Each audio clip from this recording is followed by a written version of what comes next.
Hold on, madam. I'll get you safe.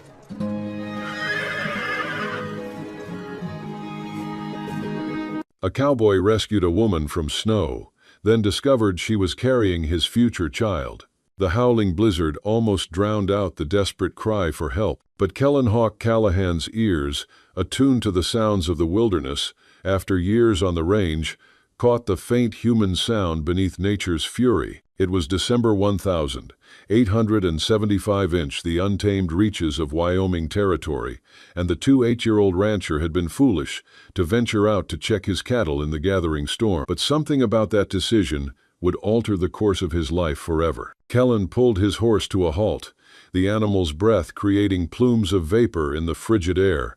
He tilted his hat back, squinting against the driving snow, and listened. There it came again, a woman's voice, weak but unmistakable. "Hello," he called out, his deep voice carrying over the wind. "Where are you?" He dismounted and led his horse forward slowly, following the sound until he spotted what looked like a partially buried wagon, its canvas cover torn and flapping violently in the wind. The team of horses that had pulled it were gone, likely broken free and fled or perished in the cold. A faint cry came again, and Kellen saw the movement. She was tied there, her hands and feet bound. An old, cruel joke by some low-life travelers. "Help!" The voice was weaker now. Kellen hurried forward, his boots crunching through the deep snow. He found her huddled beneath what remained of the wagon's cover, a young woman with long, raven-black hair and skin pale with cold. Her clothes were woefully inadequate for the Wyoming winter, a sign she wasn't from these parts. He quickly drew his hunting knife and cut the thick ropes binding her. "Madam, can you stand?" Kellen asked, kneeling beside her. "My ranch is about 3 miles from here. We need to get you someplace warm." Her eyes fluttered open, revealing irises of a deep, dark brown, like the rich soil of the plains before a summer storm. I don't know if I can," she whispered. Without hesitation, Kellen wrapped his heavy coat around her and lifted her into his arms. She was lighter than he expected, but there was a solidity to her that suggested she wasn't as fragile as she appeared. He settled her onto his horse, then mounted behind her, holding her securely against his chest. "Hold on, madam, I'll get you safe." The journey back to his ranch was treacherous. The snow fell in thick, heavy curtains, and the wind bit through his clothing now that he'd sacrificed his coat. But Kellen was no stranger to hardship. He'd built his modest spread from nothing after the war, working as a trail hand until he saved enough to buy his own land. Cold was just another enemy to overcome. By the time they reached the simple but sturdy log cabin he called home, the woman had fallen unconscious, her breathing shallow. Kellen carried her inside and laid her gently on his bed. He quickly built up the fire in the stone hearth until the room glowed with warmth, then turned his attention back to his unexpected guest. As he removed his coat from around her, he noticed her dress was soaked through. Medical knowledge picked up from years on cattle drives told him he needed to get her warm and dry immediately. With methodical efficiency and as much propriety as the situation allowed, he replaced her wet clothing with one of his flannel shirts and a pair of wool socks, then covered her with every blanket he owned. Only when she was settled did he take a proper look at her face. She was beautiful, with delicate features and full lips now regaining their color. He guessed she was in her early 20s, and despite the circumstances, there was a peacefulness to her expression as she slept. Kellen pulled a chair next to the bed and settled in for a long night of vigilance, determined that this stranger wouldn't die on his watch. Dawn broke with the storm still raging outside. If you enjoy the story, hit that subscribe button right away, and if you don't, then just hit the like button anyway to keep more Wild West love stories coming. Wyatt had dozed off briefly but woke to find a pair of deep brown eyes studying him intently. "You saved me," she said, her voice stronger than it had been the night before. Kellen straightened in his chair. "Anyone would have done the same, madam. Coyote Moon," she offered. "And I'm not so sure about that. There's plenty in this world who'd have left me to the mercy of that storm." "Kellen Callahan," he replied with a nod. "And I suppose you're right about that. There are hard men in these parts." He stood and moved to the stove. "Can you manage some coffee and broth? You need to warm up from the inside out." "Thank you," Coyote Moon said, attempting to sit up. She winced suddenly, her hand going to her abdomen. Kellen was at her side in an instant. "Are you hurt? Did I miss an injury?" She shook her head, a faint blush coloring her cheeks. "No, I'm not injured. She paused, seeming to debate whether to continue. "I'm with child." The revelation struck Kellen like a physical blow. Here he'd been thinking only of saving a lone traveler, not realizing he'd rescued 2 lives.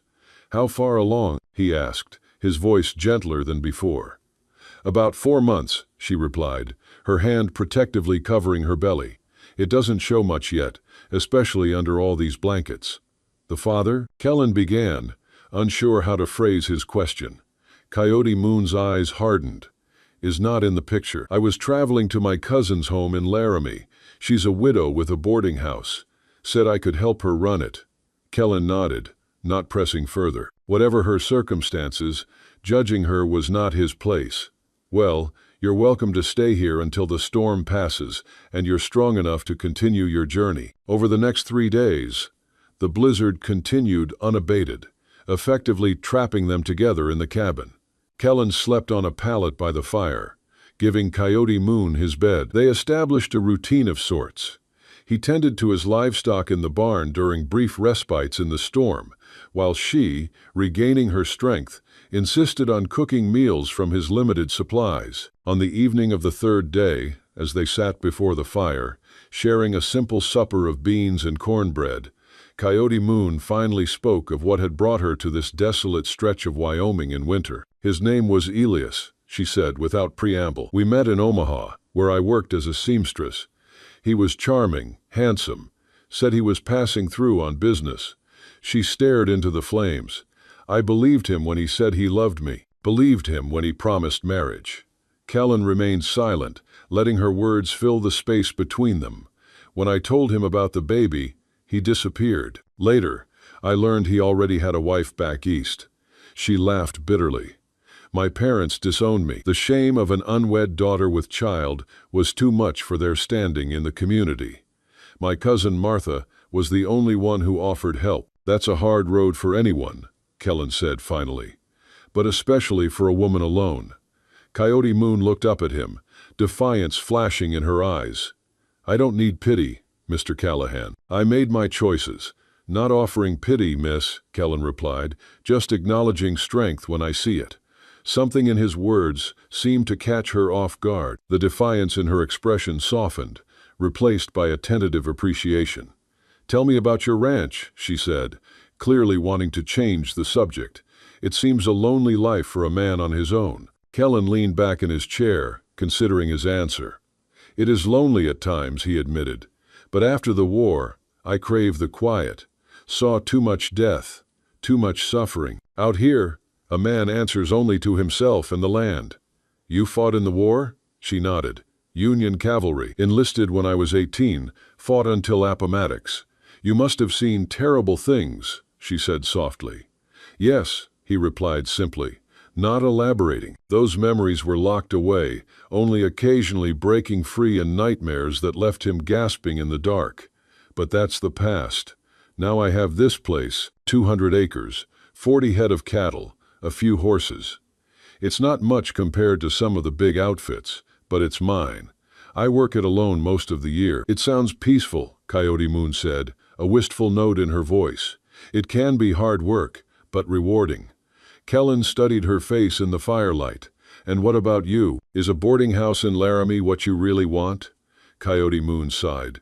"What I want and what's possible are different things, Mr. Callahan. A woman in my position doesn't have the luxury of dreams. If you like Wild West love stories or Wild West stories, drop a bunch of 1 second and your place in the comments for the Wild West Love channel.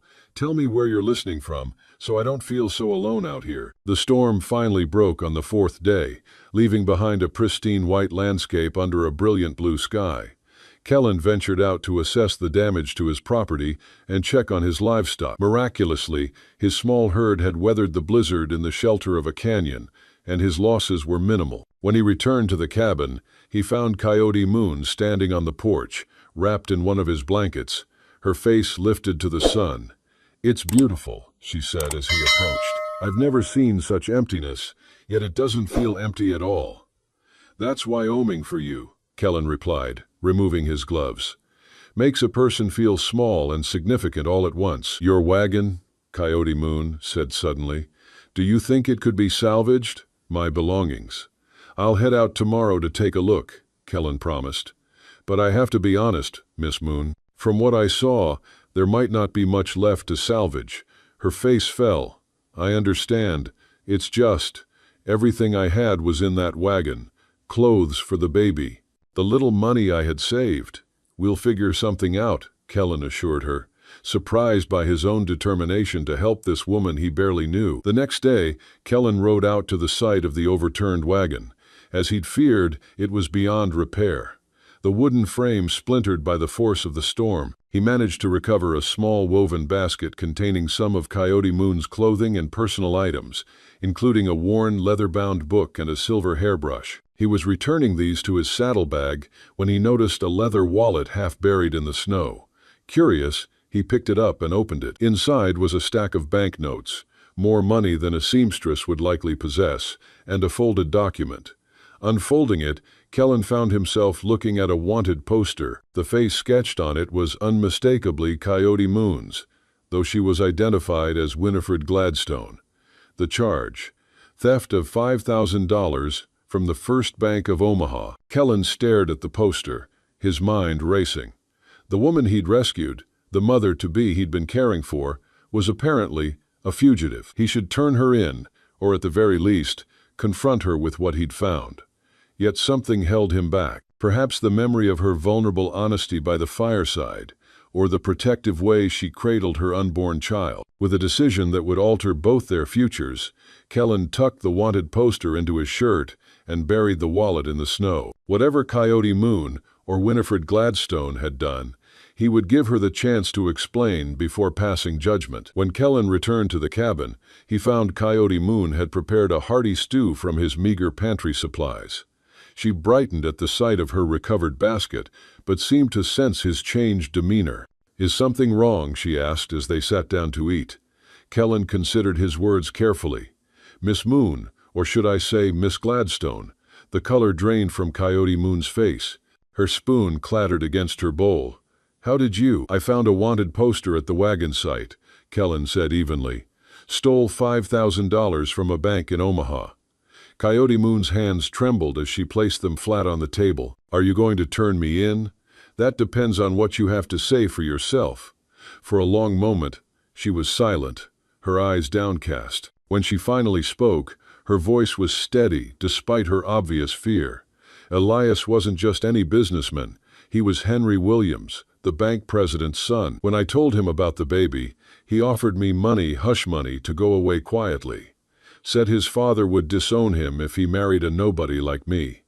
She looked up, meeting Kellen's gaze directly. I refused. I wanted him to acknowledge his child, not pay me off like some prostitute. So you stole from the bank instead? Kellen asked, his voice neutral. No, Coyote Moon exclaimed. Henry set me up. After I refused his money, he told me to meet him at the bank after hours. Said he wanted to talk, to make things right. When I arrived, he had a small bag ready. Told me it contained enough to start a new life for me and the baby. I was naive enough to believe him. She took a shuddering breath before continuing. The next morning, the bank reported a theft, $5,000 missing, and somehow all evidence pointed to me. My room was searched, and some of the money was found hidden in my mattress. Money I never put there. It was Henry's word against mine. And who would believe a fallen woman over the bank president's son? So, you ran? Kellen concluded. I ran, she confirmed. With only what I could carry and the small amount of money I actually had saved, I changed my name, bought the wagon, and headed west. I truly am going to my cousin's in Laramie. That wasn't a lie. Kellen studied her face, looking for any sign of deception. He'd become a good judge of character over the years, a necessary skill in the territories where a man's word was often all he had. I believe you, he said finally. Relief flooded Coyote Moon's expression. You do? I've met men like Henry Williams, men who think their wealth and position put them above decency, men who use others and discard them when convenient. Kellen's voice hardened with old anger. I fought a war against that kind of thinking, though most would say it was about something else entirely. What will you do now? Coyote Moon asked, uncertainty still evident in her voice. Nothing, Kellen replied simply. Your past is your business. As far as I'm concerned, you're Coyote Moon, a woman caught in a blizzard whom I was fortunate enough to find in time. Gratitude shone in Coyote Moon's eyes, along with something deeper that Kellen wasn't ready to name. Thank you, she whispered. Hey, friend, go grab a full glass of water. People often forget to drink enough, and that's actually a pretty serious issue for you. The next 2 weeks brought a temporary thaw, creating treacherous mud rather than impassable snow. Still, travel remained inadvisable, especially for a woman in Coyote Moon's condition. She continued to stay at Kellen's cabin, and gradually a comfortable routine developed between them. Kellen found himself enjoying her company more than he cared to admit. She was quick-witted and resourceful, turning his bachelor quarters into something that felt surprisingly like a home. She mended his clothes, organized his supplies, and even discovered a long-forgotten packet of wildflower seeds, which she promised to plant come spring. You talk as if you'll still be here then, Kellen remarked one evening as they sat on the porch watching the sunset paint the distant mountains gold and crimson, Coyote Moon's hands stilled in her lap. I suppose I do, she said softly. Presumptuous of me. Not presumptuous, Kellen corrected. Just unexpected. They fell silent, the weight of unspoken possibilities hanging between them. Finally, Coyote Moon spoke again. The baby will come in May. I had hoped to be settled in Laramie well before then, but now... She shook her head. The mountain passes will be treacherous until late spring. By then I'll be too far along to travel safely. You're welcome to stay, Kellen said, surprising himself with how much he meant it. At least until after the baby comes and you're both strong enough for the journey. Coyote Moon turned to look at him, her expression unreadable in the gathering dusk. Why would you do that for me? You've already done more than most would. Kellen considered his answer carefully. Perhaps I'm tired of being alone, he said finally. Perhaps I just believe everyone deserves a second chance. As January gave way to February, Kellen's small ranch saw more changes than it had in the 5 years since he'd claimed it. Coyote Moon's presence seemed to breathe new life into the place. She hung curtains in the windows fashioned from an old tablecloth she found in a trunk. She rearranged the furniture to create a small sitting area near the fireplace. She even convinced Kellen to bring home a stray cat he found in the barn, arguing that it would keep mice away from their food stores. Somehow, without either of them acknowledging it, Coyote Moon's temporary stay had begun to feel permanent. It was during a trip to the nearest town, Clearwater, that Kellen first realized how much his feelings for Coyote Moon had deepened. They needed supplies, and though he was reluctant to expose her to potential recognition, they agreed she couldn't remain isolated at the ranch indefinitely. Just stay close to me, Kellen said as they approached the small settlement. And keep your bonnet low. Clearwater was hardly more than a wide spot in the road. A general store, a saloon, a blacksmith, and a handful of houses clustered around a dusty main street. Still, after weeks of seeing only Kellen, the prospect of other human interaction both excited and terrified Coyote Moon. They tied their horses outside the general store, and Kellen helped Coyote Moon down, his hands lingering at her waist a moment longer than necessary. Her pregnancy was more visible now, her belly a gentle swell beneath her dress.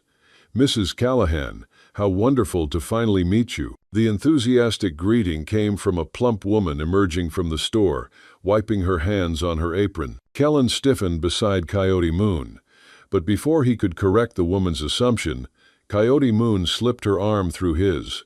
How do you do? She replied with a warm smile. I'm afraid I'm at a disadvantage. Oh, forgive me. I'm Harriet Miller. My husband owns the store. Kellen's been trading with us for years, but he never mentioned taking a wife. She beamed at them both. No wonder we haven't seen him in town these past weeks. Kellen opened his mouth, clearly intending to set the record straight. But Coyote Moon squeezed his arm in warning. Yes, well, we've been quite busy at the ranch, he said instead. his voice strained. "I imagine so," Mrs. Miller laughed. Come in, come in. We just got a shipment of calico that would make lovely baby things." As they followed Mrs. Miller into the store, Kellen leaned close to Coyote Moon's ear. "What are you doing?" he whispered.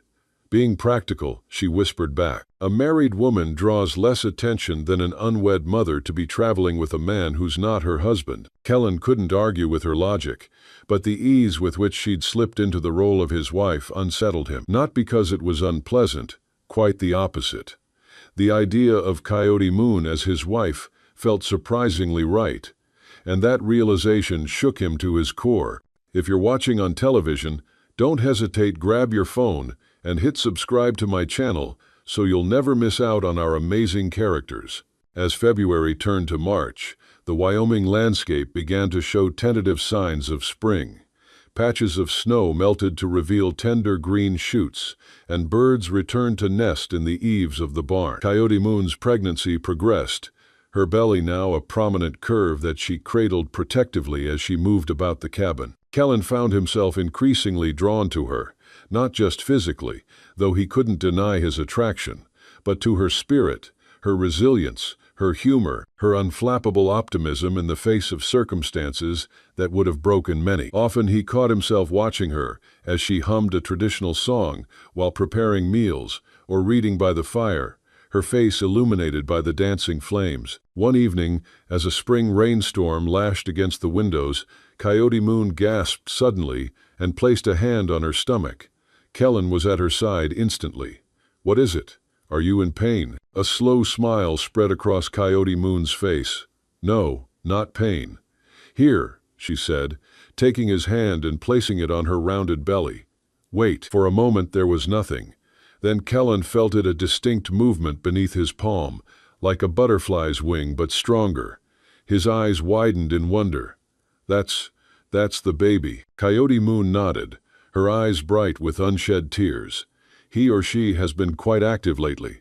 This is the strongest I've felt, though." Kellen remained still, his hand on Coyote Moon's belly, feeling the miraculous evidence of new life. Something profound shifted within him in that moment, a protective instinct so powerful it nearly took his breath away. "Coyote Moon," he began, his voice rough with emotion, "I've been thinking." She looked up at him, her expression open and vulnerable. "Yes, when the baby comes, if you wanted, you could stay here. I mean, with me." The words tumbled out awkwardly. "Not as my guest, but as Mrs. Miller already believes." Coyote Moon's lips parted in surprise. "Kellen, are you asking me to marry you?" He ran a hand through his hair, suddenly unsure of himself. "I'm making a mess of it, but yes. I care for you, Coyote Moon, more than I expected to, and the baby." "The baby isn't yours," she interrupted gently. "I know that," Kellen said firmly, "but I'd like it to be. I'd like to be a father to your child. Give him or her my name." He looked at her, his heart in his eyes. "And I'd like you to be my wife, if you think you could care for me, too." Coyote Moon was silent for so long that Kellen began to regret his impulsive proposal. Then she reached up and touched his face, her fingers trembling slightly. "I do care for you," she whispered, "but I need to be sure you're asking for the right reasons, not out of pity or obligation." "Pity?" Kellen shook his head. "Coyote Moon, you're the strongest woman I've ever known. And obligation? The only obligation I feel is to my own heart, which has somehow become tangled up with yours." She smiled at that, a smile so radiant it transformed her face. "Then yes, Kellen Callahan, I will marry you. If you've made it this far, I know you're a true fan of WWL. From the bottom of my heart, I wish your day is filled with health and happiness, and may a little stroke of luck find you in the next 15 minutes. Don't forget to share it with me in the comments." They were married 2 weeks later in Clearwater's small church with the Millers as witnesses. Coyote Moon wore a simple blue dress that Mrs. Miller helped alter to accommodate her growing belly, and Kellen wore the only suit he owned, now somewhat tight across the shoulders. The ceremony was brief but meaningful, both of them acutely aware of the unconventional circumstances that had brought them together. When the preacher pronounced them man and wife, Kellen kissed Coyote Moon with a tenderness that belied the passion he felt, mindful of their audience and her delicate condition. "Mrs. Callahan," he murmured against her lips. "Mr. Callahan," she replied, her eyes sparkling with happiness. The Millers hosted a small reception at their home, where the few residents of Clearwater came to congratulate the newlyweds. If anyone thought it strange that Kellen Callahan had suddenly appeared with a pregnant wife no one had met before, they kept their speculations to themselves. As they rode home that evening, husband and wife now in truth as well as appearance, Coyote Moon leaned against Kellen's chest, his arms around her as he held the reins. "Are you happy?" he asked, pressing a kiss to the top of her head. "Happier than I ever thought I could be again," she replied honestly. "Are you having regrets?" "Not a single one," Kellen assured her. As April arrived, bringing with it longer days and warmer temperatures, Kellen worked tirelessly to prepare for the baby's arrival. He built a cradle from pine boards, sanding each piece until it was smooth as silk. He rode to Clearwater for supplies, soft flannel for diapers, a tiny knitted cap Mrs. Miller insisted on giving them, a special herbal tea the storekeeper's wife swore would ease the discomforts of late pregnancy. Coyote Moon, meanwhile, transformed the cabin's small second room from Kellen's storage space into a nursery. She sewed curtains and a patchwork quilt, using scraps of fabric from her own dresses and Kellen's worn-out shirts. She knitted booties and blankets, her fingers moving swiftly despite her growing fatigue. One afternoon, Kellen returned from checking the fence line to find Coyote Moon sitting on the porch, her face pensive as she stared out at the distant mountains. "Penny for your thoughts, Mrs. Callahan," he said, settling beside her on the bench he'd built shortly after their marriage. She smiled at the name, still new enough to bring a blush to her cheeks. "I was just thinking about how strange life is. Months ago, I was desperate and alone, convinced my life was ruined. Now here I am, married to a good man, about to have a baby who will grow up loved and secure." She took his hand. "It seems almost too perfect." Kellen squeezed her fingers gently. "Not perfect. Real. And real has its challenges." "Like what?" she asked, curious.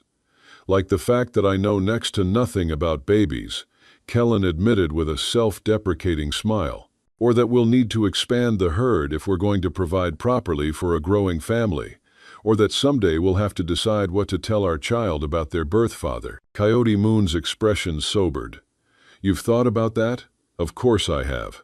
But we don't need to decide everything today." He brushed a strand of hair from her face.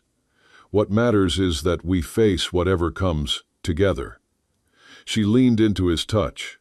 "Together," she agreed.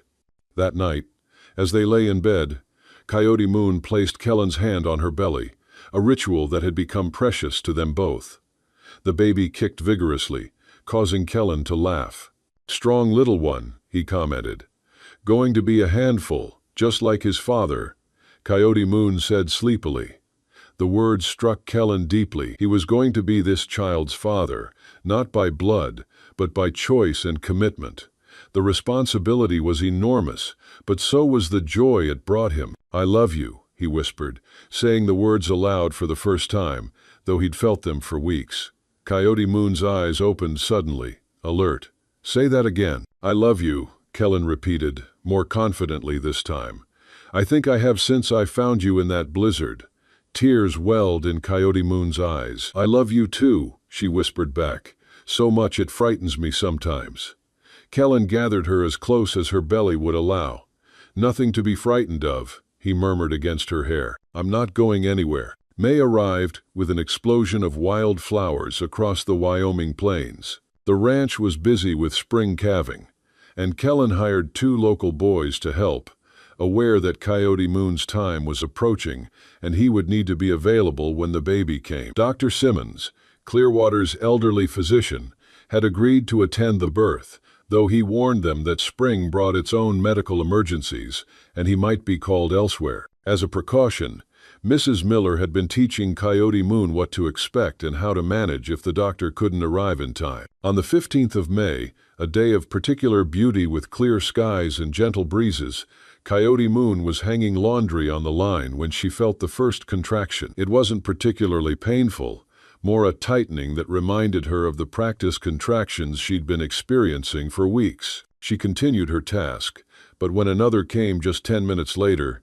she knew it was time. Kellen was in the corral breaking a young horse when he saw Coyote Moon walking slowly toward him, one hand supporting her back, the other cradling her belly. He immediately handed the lead rope to one of the hired boys and vaulted over the fence. "Is it time?" he asked, his heart suddenly racing.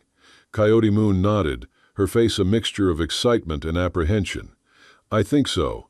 The pains are still far apart, but they're getting stronger." Kellen wasted no time. He sent one of the boys to fetch Dr. Simmons and the other to inform Mrs. Miller. Then he carefully led Coyote Moon back to the cabin, supporting her when contractions made her pause. "Are you afraid?" he asked as he helped her change into a loose nightgown. "A little," she admitted. "But women have been doing this since the beginning of time. I'll be fine." She squeezed his hand reassuringly. Mrs. Miller arrived before the doctor, bustling into the cabin with a basket of supplies and an air of capable authority that immediately put both Kellen and Coyote Moon at ease. "First babies often take their time," she informed them cheerfully as she set water to boil and arranged clean linens. "We could be in for a long wait." She was right. As afternoon turned to evening and then to night, Coyote Moon's labor progressed slowly. Dr. Simmons arrived around sunset, confirmed that everything was proceeding normally, then settled into Kellen's chair with his pipe, occasionally checking on Coyote Moon's progress. Kellen refused to leave Coyote Moon's side, wiping her brow with cool cloths, holding her hands through contractions, and murmuring encouragement. As the hours passed and her pain intensified, he found himself praying silently, fervently for her safety and that of their child. Near dawn, Coyote Moon's labor suddenly accelerated. Her contractions came one upon the other, leaving her little time to rest between them. Dr. Simmons and Mrs. Miller exchanged glances, and the doctor moved to the foot of the bed. "It's time to push, Mrs. Callahan," he instructed. "With the next contraction, bear down as hard as you can." Coyote Moon nodded, her face flushed with effort, her hair damp with sweat. She gripped Kellen's hands with surprising strength as the next contraction built.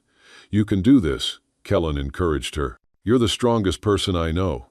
Coyote Moon pushed with a determination that left her gasping. Again and again, she bore down, following the doctor's instructions, her body working to bring new life into the world. "I can see the head," Dr. Simmons announced. "One more good push, Mrs. Callahan." With a final monumental effort, Coyote Moon pushed, and suddenly the cabin was filled with the indignant wail of a newborn. "A boy," the doctor proclaimed, lifting the squalling infant for them to see. "A fine, healthy boy." Mrs. Miller quickly wrapped the baby in a warm blanket while the doctor attended to Coyote Moon. Then, with a beaming smile, she placed the tiny bundle in Coyote Moon's arms. "Your son," she said softly. Coyote Moon gazed down at the red-faced infant, her expression one of wonder and overwhelming love. "Hello, little one," she whispered. "We've been waiting for you." Kellen leaned close, his throat tight with emotion as he looked at his son. For that was how he thought of him, regardless of blood. The baby had a shock of dark hair, and when he briefly opened his eyes, they were the same deep brown as his mother's.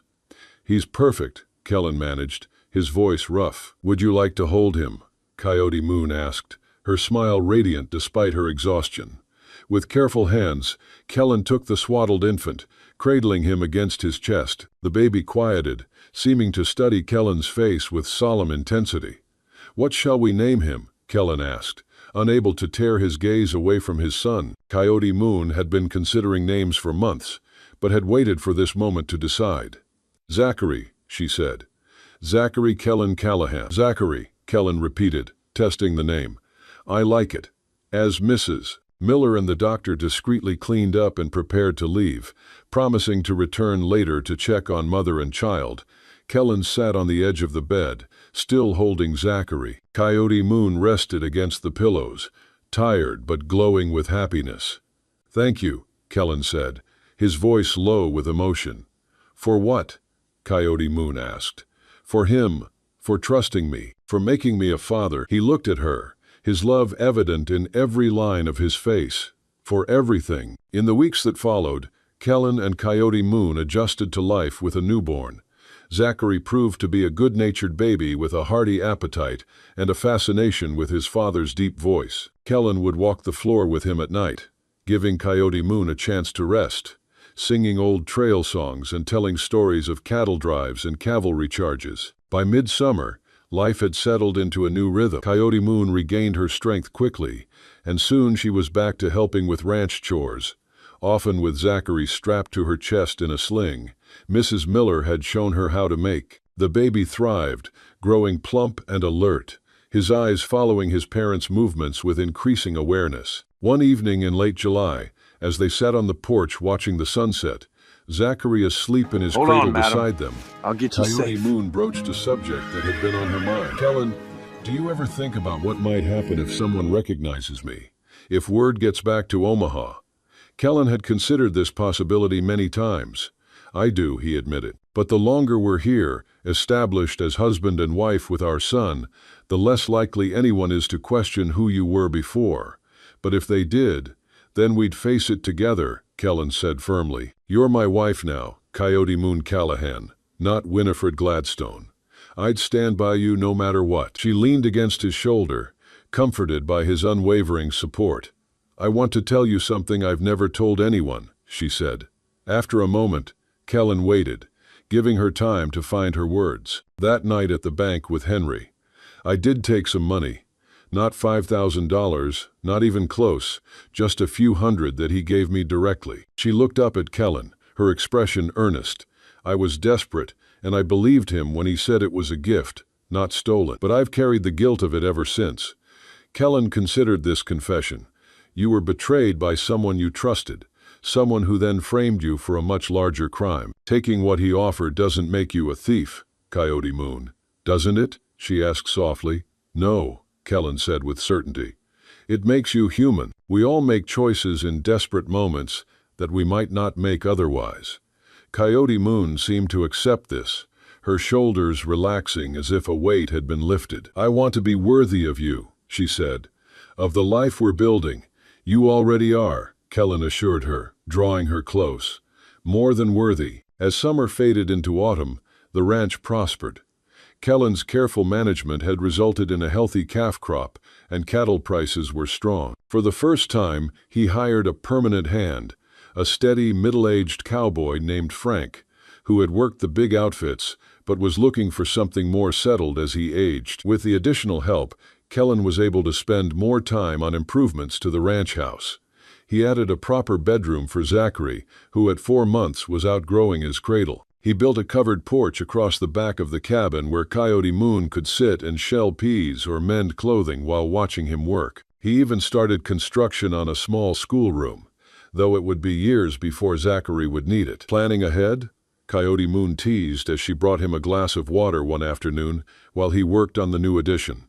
Always, Kellen replied with a smile.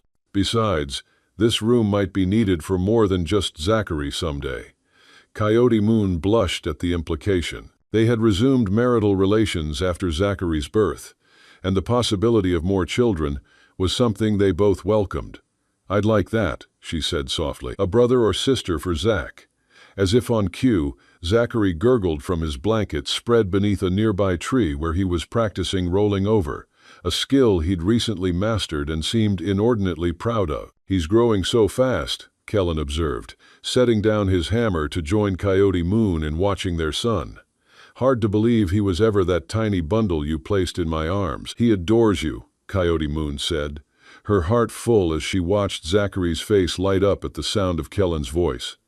As do I. Kellen pulled her close, kissing her with a tenderness that still had the power to make her knees weak. The feeling is entirely mutual, Mrs. Callahan. Winter came again, but this time the Callahan household was prepared. The larder was full, the woodpile stacked high, and the cabin snug against the cold. Zachary, now 7 months old, was crawling everywhere, keeping both parents constantly on alert. Christmas approached, bringing with it Kellen's favorite memory of their first year together. He had ridden to Clearwater for supplies, leaving Coyote Moon and Zachary at the ranch, with Frank nearby in the bunkhouse. When he returned, He found the cabin transformed. Coyote Moon had decorated with pine boughs and red ribbons. A small tree stood in the corner, adorned with paper stars she'd cut and painted. The delicious smell of gingerbread filled the air, but it was Zachary